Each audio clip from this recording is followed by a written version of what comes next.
नमस्कार। कैसे हैं आप सब? हम हाजिर हैं कार्यक्रम आओ बात करें में। मैं ओम प्रकाश तिवारी।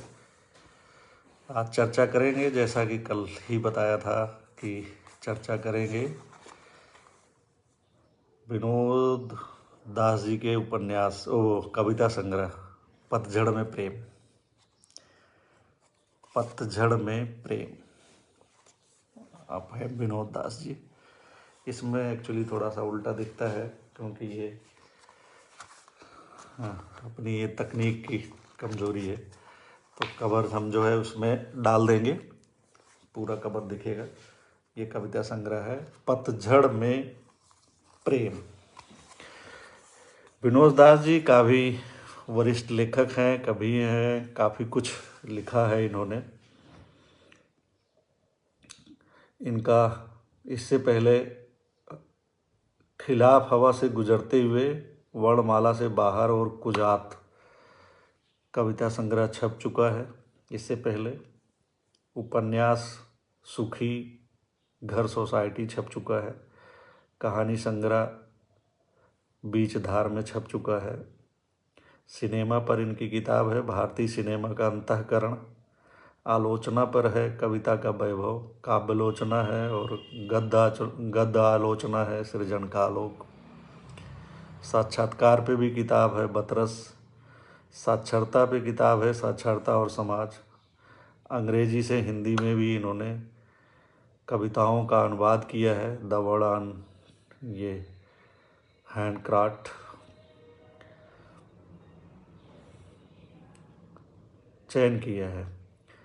सिनेमेटोग्राफर राधु कर्माकर की आत्मकथा कैमरा मेरी तीसरी आँख। विश्व की कहानियों का अनुवाद सरहद के पार के महान कथाकार।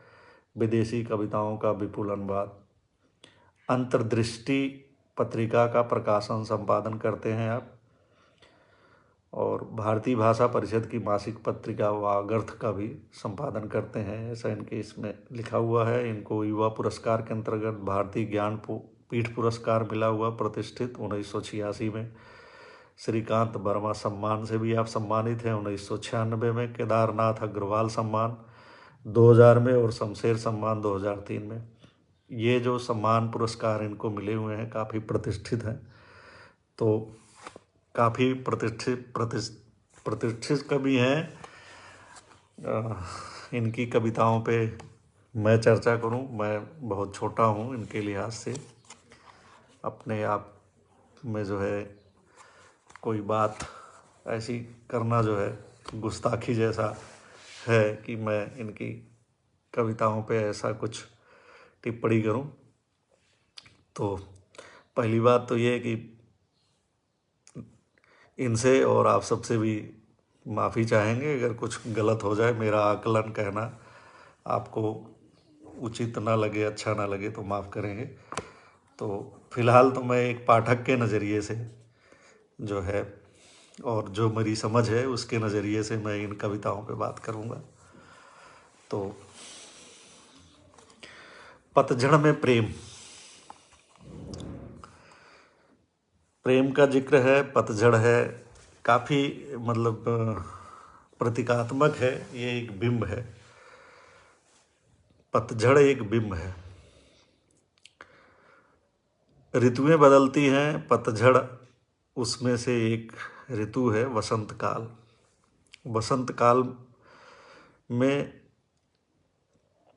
जहाँ प्रकृति जो है परिवर्तन करती है, पेड़ पौधों में नए पत्ते निकलते हैं, वहीं पुराने पत्ते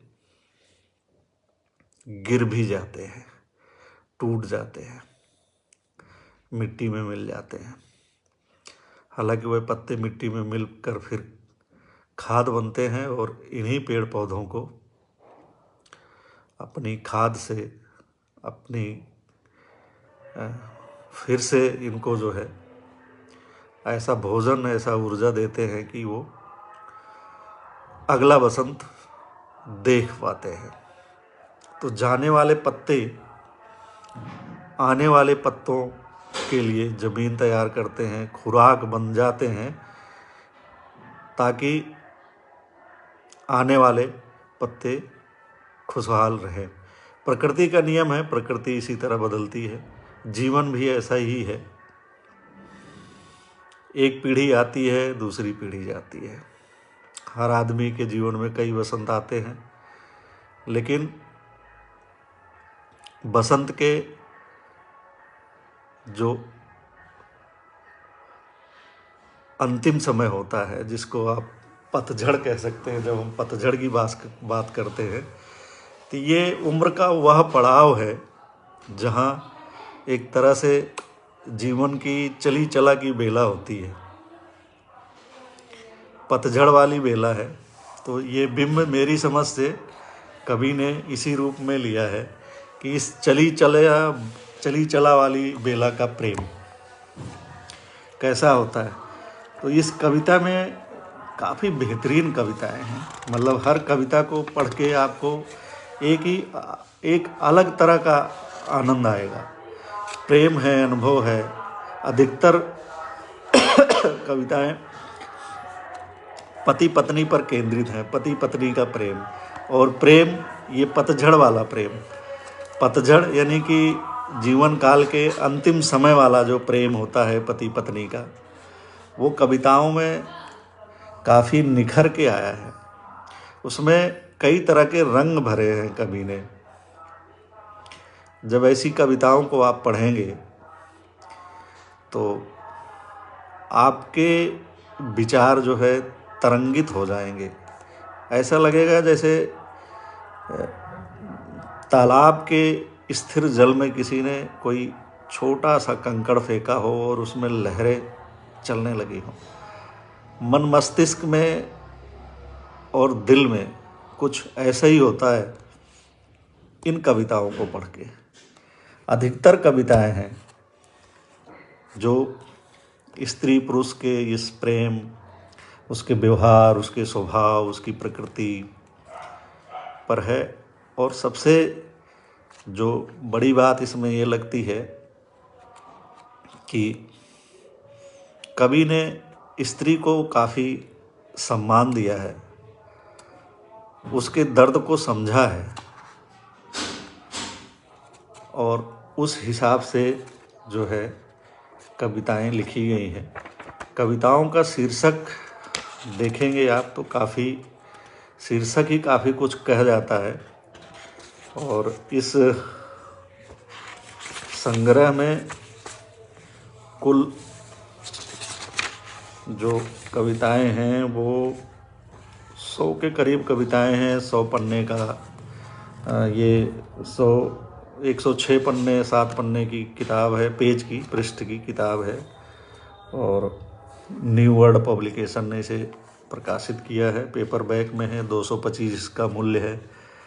तो काफ़ी बेहतरीन छपाई है, बेहतरीन किताब है, पेपर बैक में है और उस हिसाब से अच्छी भी है, और कविताएं काफ़ी उम्दा हैं।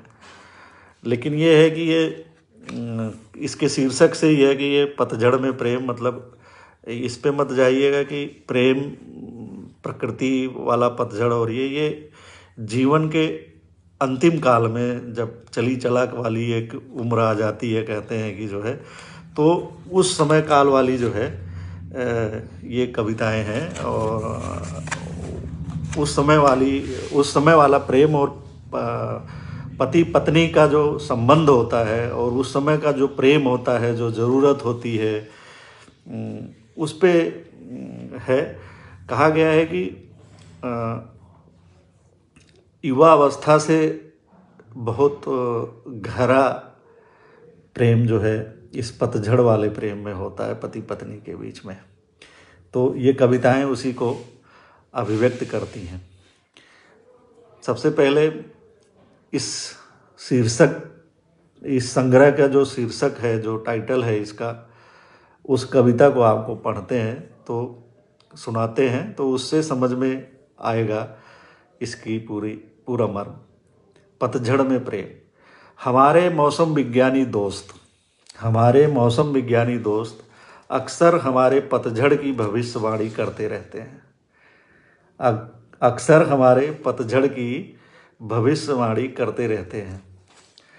वो कहते रहते हैं ना कि पीठ पीछे लोग चर्चा कर देते हैं कि अरे फलाने तो अभी तक बने हुए हैं, इनके साथ वाले चले गए। तो कभी कुछ ऐसा ही कह रहा है मौसम विज्ञानी के बहाने, जैसे मौसम का फोरकास्ट जारी होता है कि कल ऐसा ऐसा मौसम रहने वाला है। तो इसी तरह का जो है कवि ने यहाँ भाव व्यक्त किया है कि हमारे मौसम विज्ञानी दोस्त अक्सर हमारे पतझड़ की भविष्यवाणी करते रहते हैं। परिजन बार बार याद दिलाते हैं कि अब वसीयत लिख देनी चाहिए। अब हमें वसीयत लिख देनी चाहिए। परिजन बार बार याद दिलाते हैं कि क्या कर रहे हो, कहते हैं ना कि पैर कब्र में लटक रहे हैं, तो उस वाली बात। परलोक सुधारने में हमें कोई दिलचस्पी नहीं है। जब हमारे पड़ोसी भजन सुनते हैं, हम सुनते हैं पुराने फिल्मी गीत।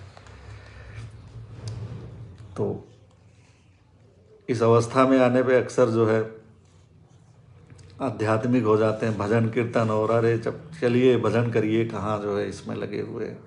तो वहाँ पे कवि कहता है कि जब हमारे पड़ोसी भजन सुनते हैं तो हम फिल्मी गीत सुनते हैं। कितना अच्छा भाव है। सुंदरता की समकालीन परिभाषा से बेफिक्र केस रंग कर युवा दिखने की चाहत को हमने बहुत पहले कूड़े की तरह बाहर फेंक दिया है।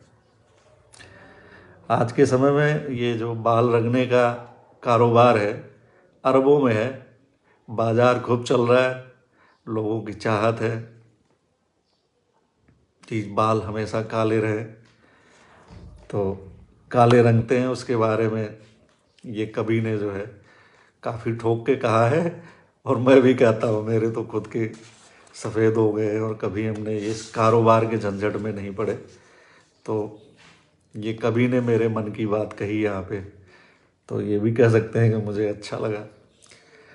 हर किसी को अच्छा लगेगा, और अच्छी बात भी है कि सुंदरता की समकालीन परिभाषा से बेफिक्र केस रंग कर युवा दिखने की चाहत को हमने बहुत पहले कूड़े की तरह बाहर फेंक दिया है।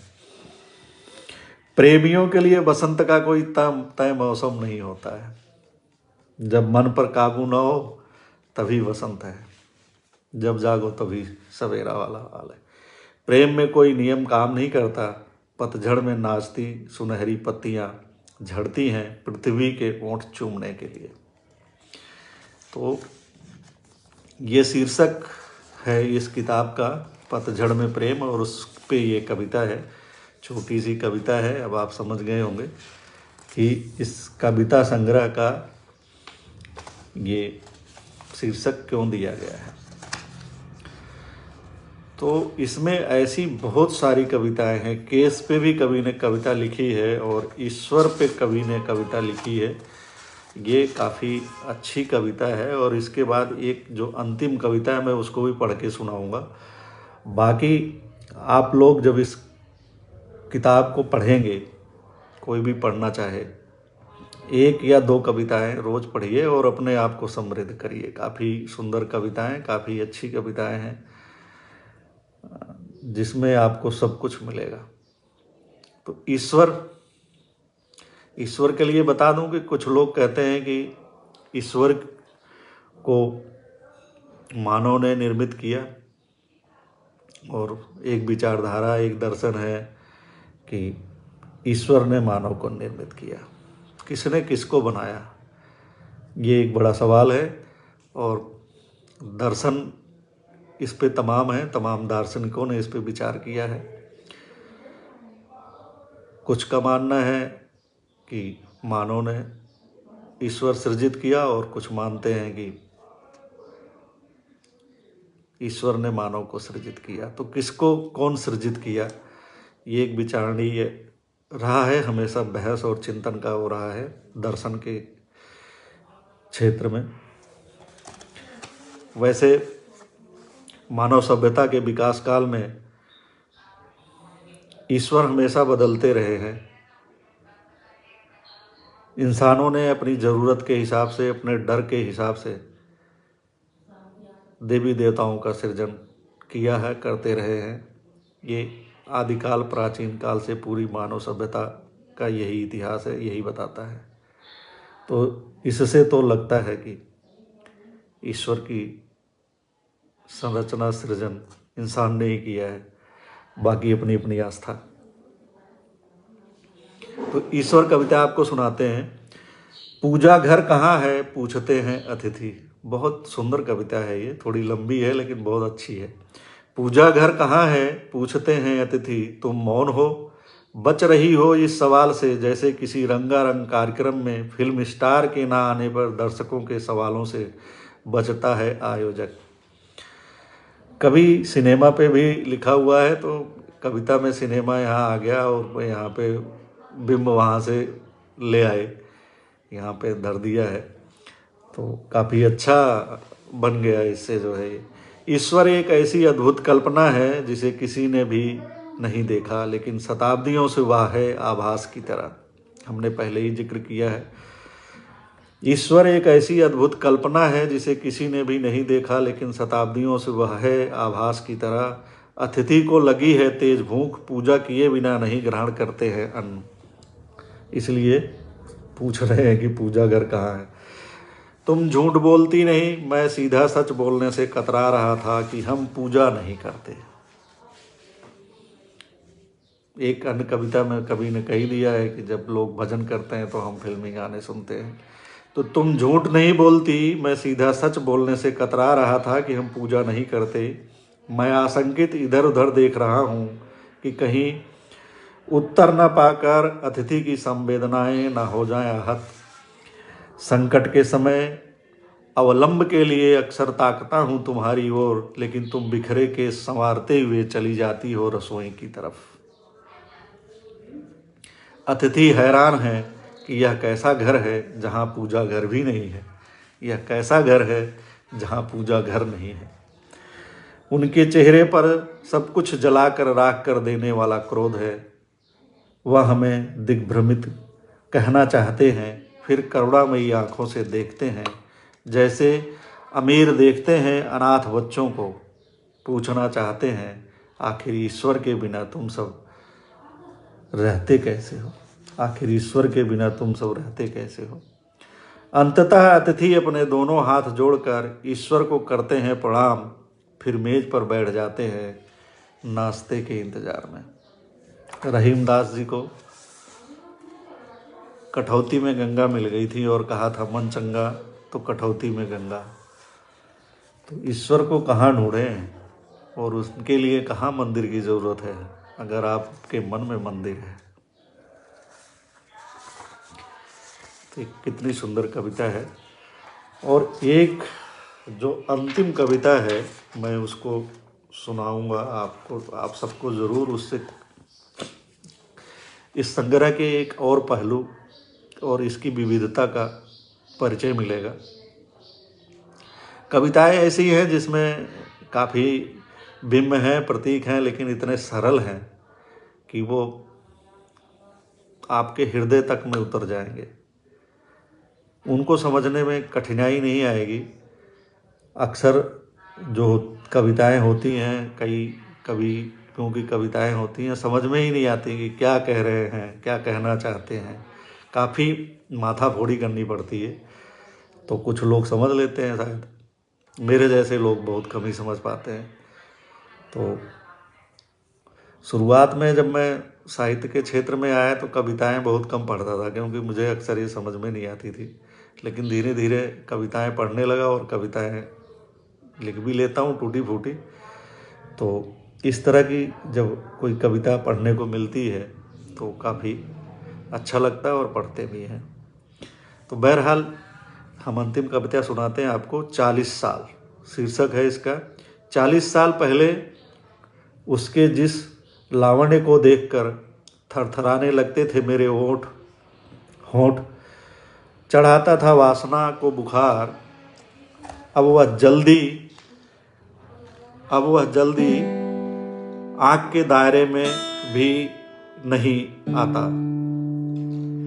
40 साल में हम जान पाए हैं एक दूसरे को थोड़ा थोड़ा थोड़ा।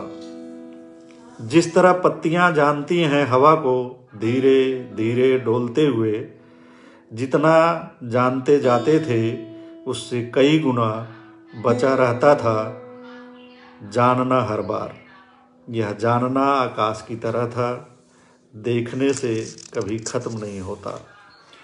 डूब गई 40 साल की अमूल्य रातें, थकन की नदी में न गिन पाए आकाश के पूरे सितारे, ना ही चाँद से मीठी गुफ्तगू। आकाश गंगा की सैर भी ना की, हम बस खर्राटे भरते रहे या खोजते रहे देह की कुंजी। वह भी कहाँ मिली कितनी अपूर्णताएं, कितना पछतावा, कितनी टूटन हमारे सुख बिस्तर के बाहर मुंह चिढ़ा रहे थे। 40 साल में जो छूट गया था हमारे बीच, 40 साल बाद उसे खोज रहे हैं हम, अपनी झुर्रियों में, चांदी से अपने बाल में, अपने दांतों के खोखले में। एक उम्र के बाद कुछ चीज़ें खोजना बेहद मुश्किल है, चाहे अपने माथे काट का चश्मा हो या अपनी बंसावली और कागजात। अपने होने को साबित करने के लिए वजूद के कोने झर गए हैं बालों की तरह, फिर भी हमारी तकरारों की अनंत कथाएं हैं। उनसे जितना भी बचना चाहो नाखूनों की तरह बढ़ ही जाती हैं। निराशाएं अब हमें हराने की प्रतिस्पर्धा नहीं करती हैं। आशा बलवती है कि अब हमें जिंदा नहीं रहना है। आशा बलवती है कि अब हमें जिंदा नहीं रहना है। हर रोज क्रूर होती इस दुनिया में, जहां हाके की तरह घेर कर मार दिया जाता है आदमी, अपने पहनावे के लिए, खान पान के लिए, अपनी प्रार्थना के लिए, अपने प्रेम के लिए।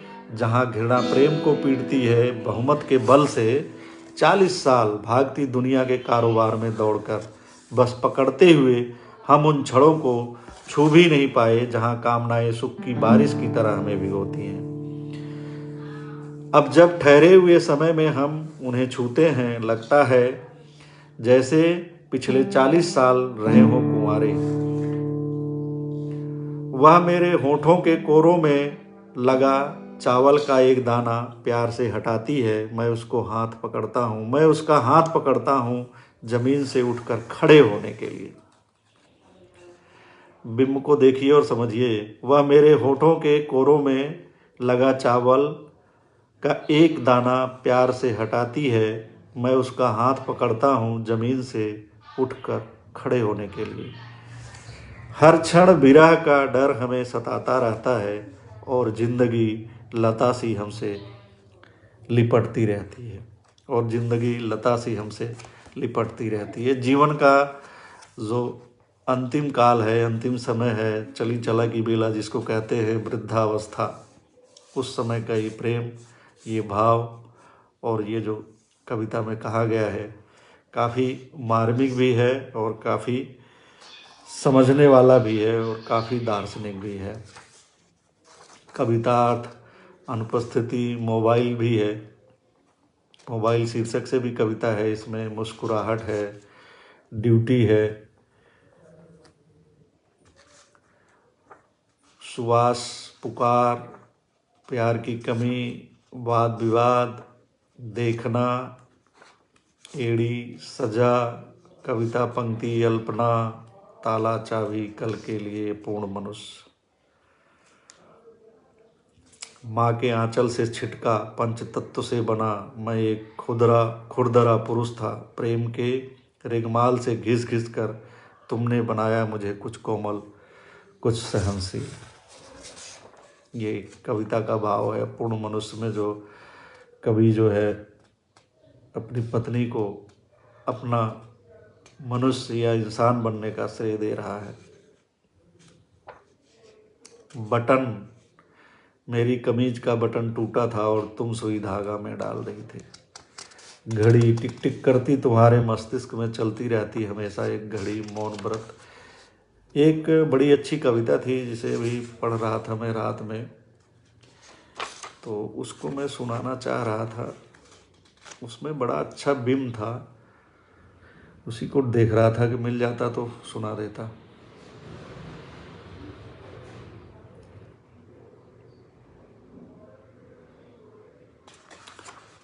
प्यार की चादर परिवर्तन बेदखल हक खोजना चूहा आग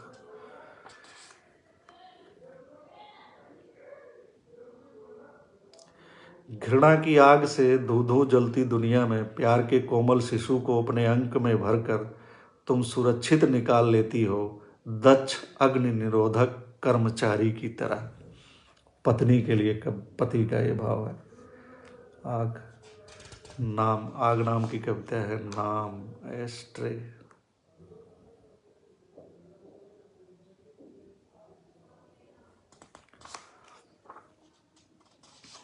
आत्म सुंदरता देह गंध रोटी कवच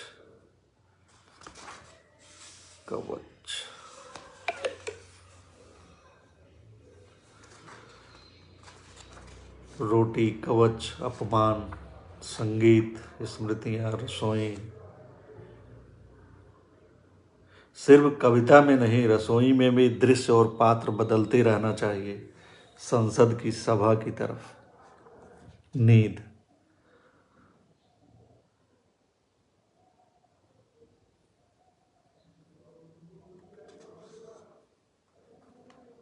वो कविता नहीं मिल रही है। खिसियाहट की गीली मिट्टी में लथपथ पुरोषित गर्ज में डूबा तुमसे कह नहीं पाता। हाँ, ये एक आभूषण कविता है, शायद यही है।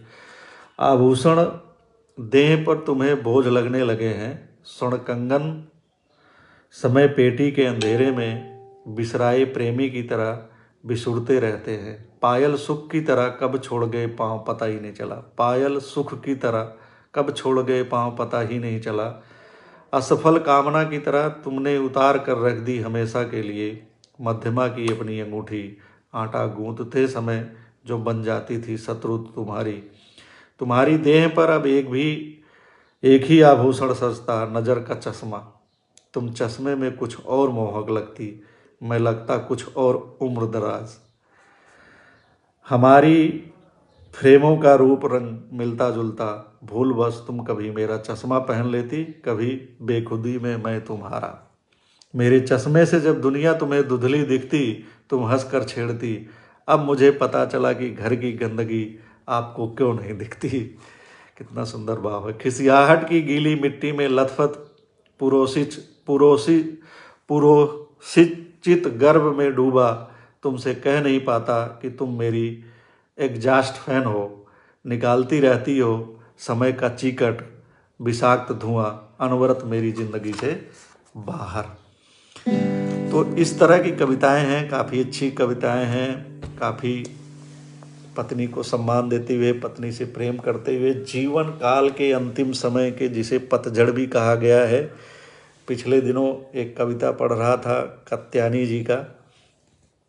उन्होंने भी कुछ जीवन के संध्या काल का ऐसा ही दृश्य खींचा था, काफ़ी अच्छी लगी थी। और ये वही दृश्य है कि अब पुराने पत्ते जब जाने वाले होते हैं पेड़ पौधों से, इसी तरह जब मनुष्य जीवन के अंतिम काल में होता है जिसे संध्या काल कहते हैं, जिसे पतझड़ काल कह सकते हैं, तो उस समय उसके मनोभावों और इन सब चीज़ों को पति पत्नी के प्रेम को इसमें उकेरा गया है। काफ़ी सुंदर कविताएं हैं, पढ़िएगा आप लोग, आनंद आएगा। तो आज इतना ही। कल फिर किसी किताब पे चर्चा करेंगे या किसी सामयिक विषय पे या किसी किताब पे। समय यही रहेगा। धन्यवाद आप लोगों का, शुक्रिया, मेहरबानी।